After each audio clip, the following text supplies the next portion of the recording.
This week, as Christians around the world celebrate Epiphany, I'm going to be heading into this stunning cathedral to find out what Epiphany means and why it's especially important to Greek Orthodox Christians. Just wait till you see inside. Welcome to Songs of Praise.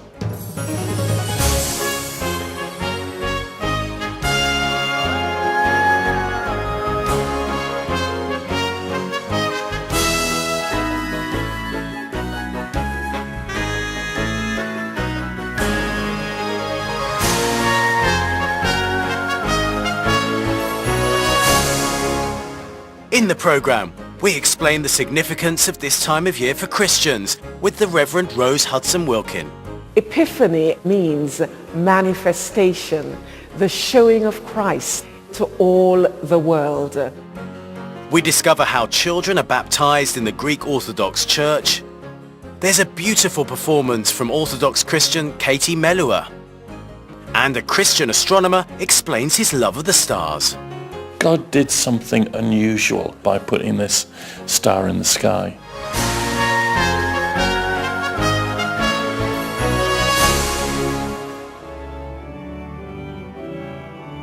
Our hymns come from across the country, each marking a different aspect of Epiphany. And we begin with a classic, inspiring us to give all our worship to Jesus.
In the Christian calendar, Epiphany is celebrated in more traditional churches, but it's full of meaning for all Christians, even if it's interpreted in different ways, as the Reverend Rose Hudson-Wilkin explains.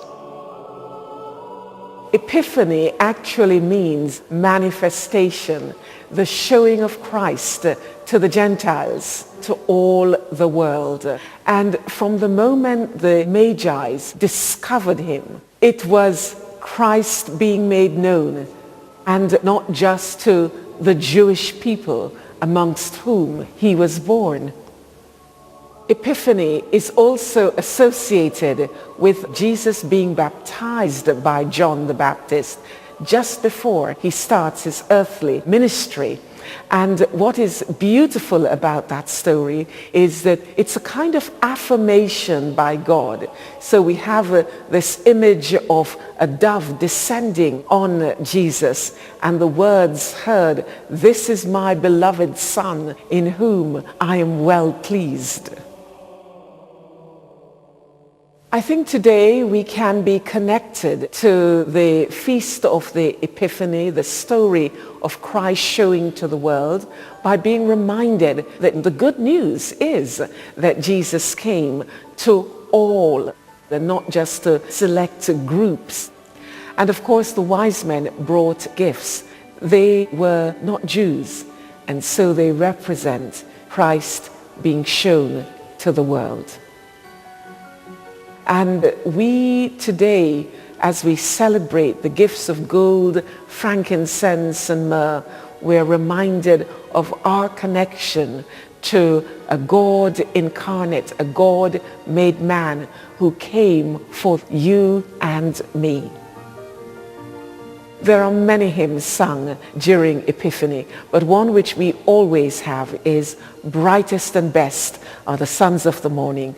It reminds us of the star that drew the wise men to finding the Christ child, and it also reminds us of the gifts that were brought, highlighting that the gifts that we bring today are hearts full of love.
Around the world, Epiphany is marked in many different ways.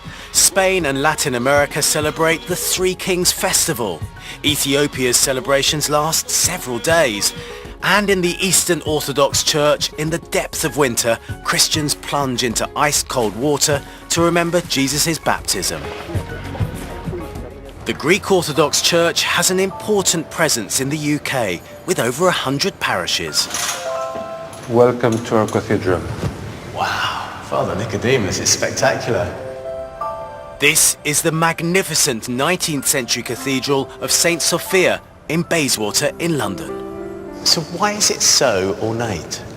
Think that the church is the earthly heaven. There is a prayer that we say at the end of Mass, God, sanctify those who love the beauty of your churches. How do you celebrate Epiphany? On the 6th of January, after the Divine Liturgy, after Mass, the priest or the bishop stands in front of this table. As you can see, there is a font filled with water, the candles. After some prayers, he immerses 3 times this wooden cross into waters. The three immersions of the cross in the water are to represent Father, Son, and Holy Spirit. What do the Greek Orthodox Christians believe when you compare it to the Western Catholics? The difference is that on the 6th of January, the Orthodox people celebrate the baptism of Jesus. Western churches, Catholics, Anglicans, etc., on the 6th of January celebrate the visit of the Magi to the baby Jesus. The Greek Orthodox Church is one of many that sit within the wider Eastern Orthodox tradition. Each has its own customs and habits, although they do share certain practices. All of these 14 churches are in communion. That means that they con-celebrate, they can worship together. One of the striking features of Orthodox Christian churches is their emphasis on religious icons, the most common being Christ, Mary, saints and angels.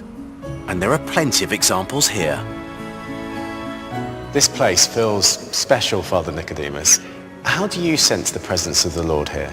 I sense the presence of the Lord at every single moment of my life.